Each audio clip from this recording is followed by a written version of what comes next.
Hello, welcome to the Facebook Live post-race Bloomsday discussion. And I'm here with Emilie Laakso, who's our PR Communications Director. And let's talk about Bloomsday 2018 first. So we had 41,699 entrants and 38,187 finishers.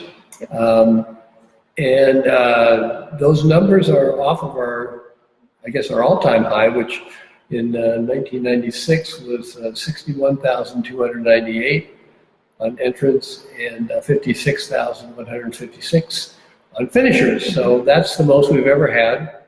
40,000 is still a lot of people, but we're doing whatever we can to encourage people to come back, and we get good reports on how people enjoy the race, and so we hope that word of mouth will turn our numbers around.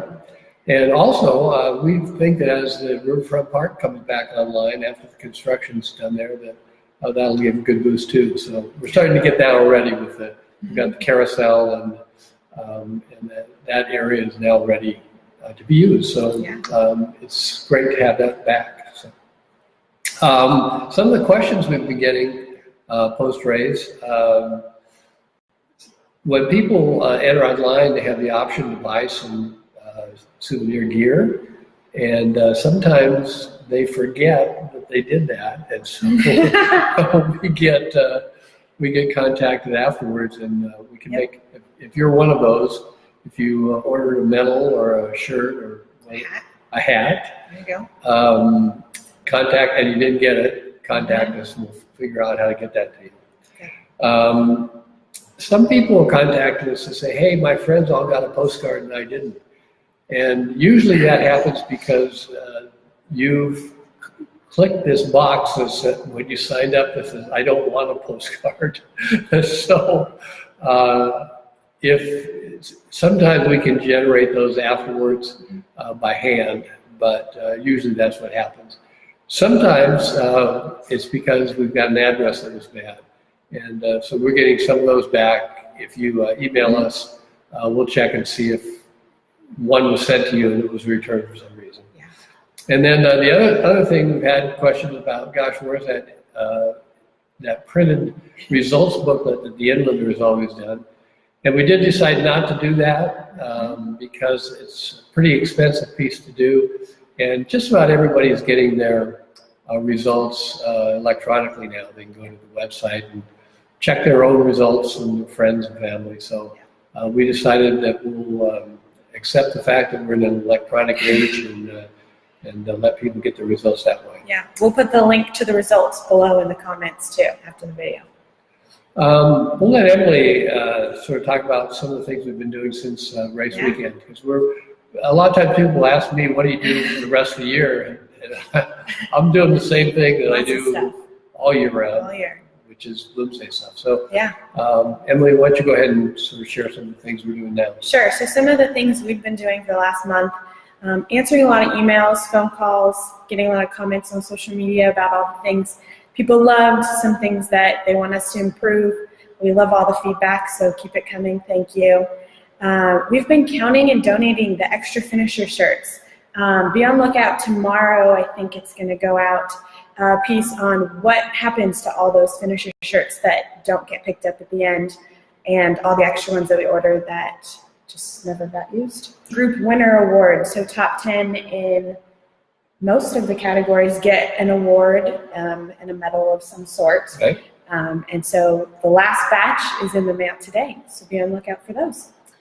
And there are a lot of those, actually, because we might be the only race in the country, I probably shouldn't say this because I don't know, but that gives awards all the way up to 90 and over. So we do have some people in that category, and if they finish in the top 3, they get a very nice medal. So and all the age groups starting at 13 to 15, all the way up, usually in 5-year age groups. But, so some of the other things we're doing this summer and fall, right now actually Hoop Fest volunteers are in our building, And they're putting together the packets that they give out. It's like 15 days until Hoop Fest. So we try to share space and equipment and so on with Hoop Fest however we can to save money for our organizations. And so right now we've got them in the back working away, getting ready for that big event. Yeah.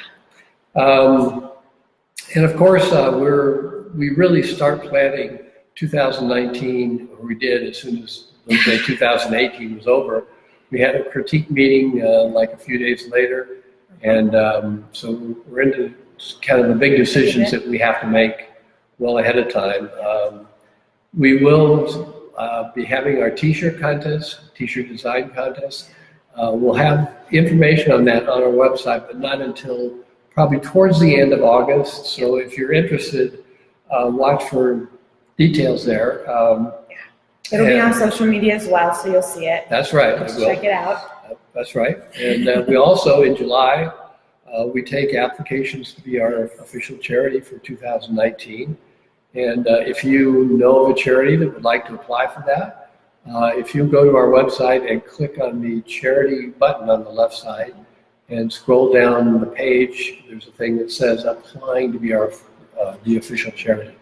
And so the details there. It's pretty straightforward. It's just a 2-page letter where you kind of describe this is what the charity does and this is why we'd like to be the Bloomsday charity, that kind of thing. So, and then we sponsor and help put on the All-City Elementary Cross Country Meet in October 23rd. And so we help with the organization as well as sponsoring that. So we're busy with that. And that, the main organizing group for that is Active for Youth. And so they've asked me to give a talk at their fundraiser on October 19th, Friday, I think that's Friday, yeah. And so I've got a talk that I give, a PowerPoint talk, and it's called an Olympic experience, what do you get for fourth?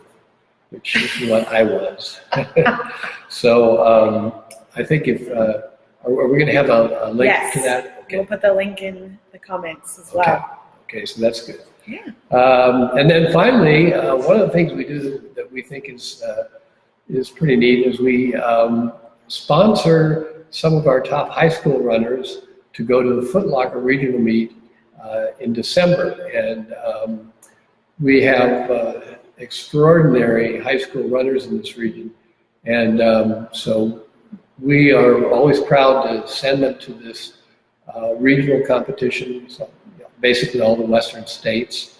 And then if they finish in the top 10 there, they can go on to the nationals.